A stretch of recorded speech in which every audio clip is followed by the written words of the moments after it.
Hello everyone and welcome to my video.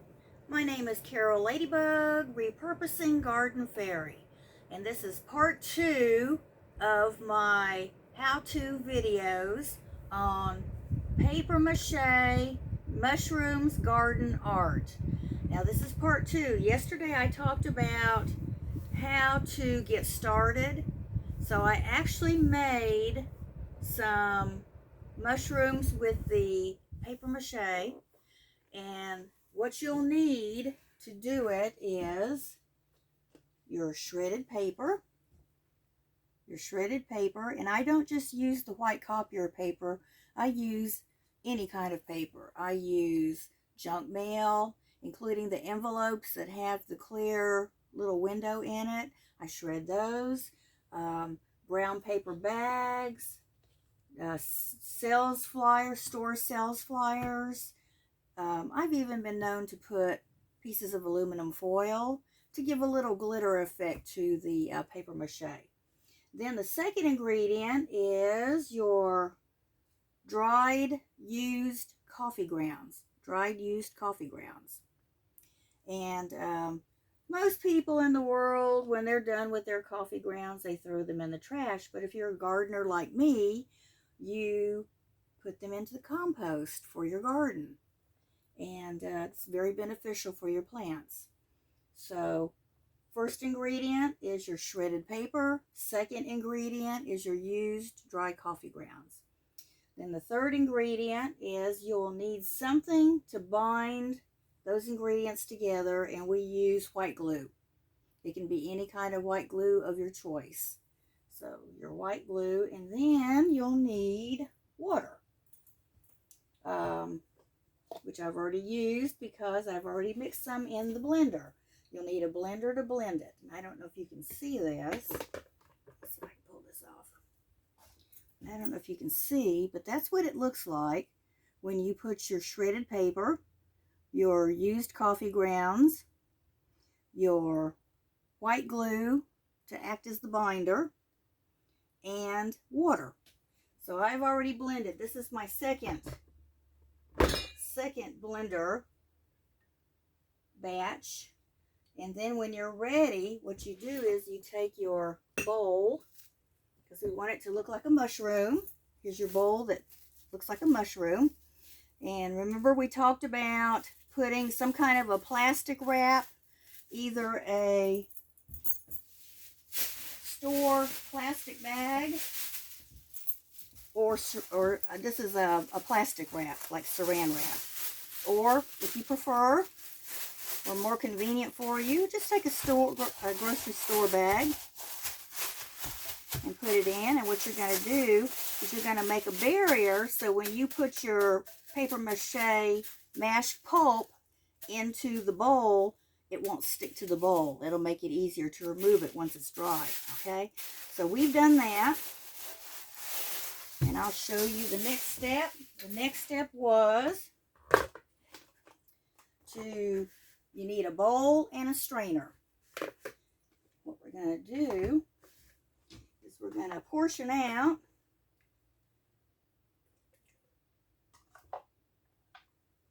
some of your mashed paper mache pulp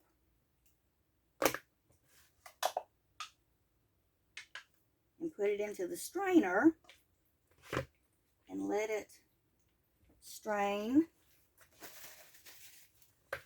See here how we're letting it, see how the water's straining out? And then you're going to take a sponge and kind of blot that to get the excess out.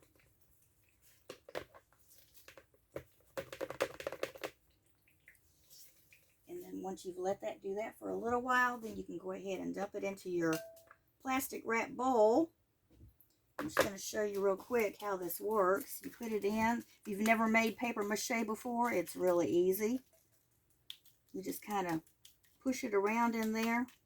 Make sure it's pushed into the plastic, and then you take your sponge and you're going to press into it and remove the water. Okay. So that's that is all there is to it. So we'll let that sit there a minute. Dry my hand. And I've already made 4. Remember the five bowls I talked about getting at Goodwill? I found a sale on Goodwill, half price. So here is my 5. 1, 2, 3, 4, 5. And this is what it looks like. There's your bowl. I've already, taken the sponge and pressed all the water out.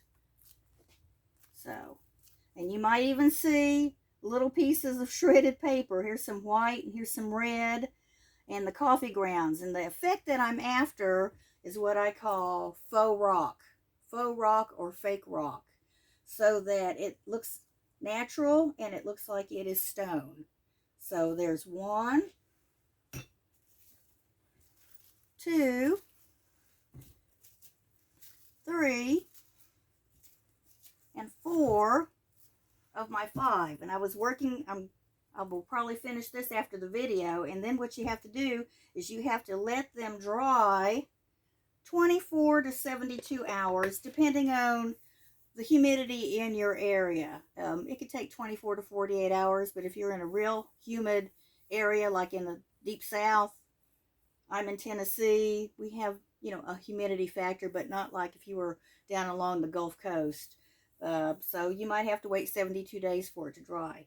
And so we will wait for these to dry, and then video part 3, I will probably do maybe tomorrow if they dry quick enough. But this weekend I'll do part 3 and show you what to do when your paper mache bowl mushrooms are done. You see, this is going to be the top of the mushroom. I've got to do these too. I've got to wrap the bottom. See, when you got it done, then you'll have the top and the bottom, and it'll look like it's been carved out of rock, because it's faux rock. Okay, so there's your mushroom. So part 3, we will talk about what to do when it's dry and how to finish it off. You have your choice and option of painting. You can paint them. Since I've used the coffee grounds in them, I just leave them natural and I clear coat them. So that way it preserves them so they can be out in your garden outdoors. So thank you for watching part 2 of my video, Paper Mache Mushrooms Garden Art. And thank you for taking the time out of your busy day to watch my video. And I'd like to leave you with this thought. Be the person your dog thinks you are. And isn't that going to be the cutest thing, having a mushroom set? I'll have 5 when I'm done. And I hope that I've inspired you to get excited about this project, because it's easy using things that you have at home. And I appreciate you. And remember, be the person your dog thinks you are. Have a good day.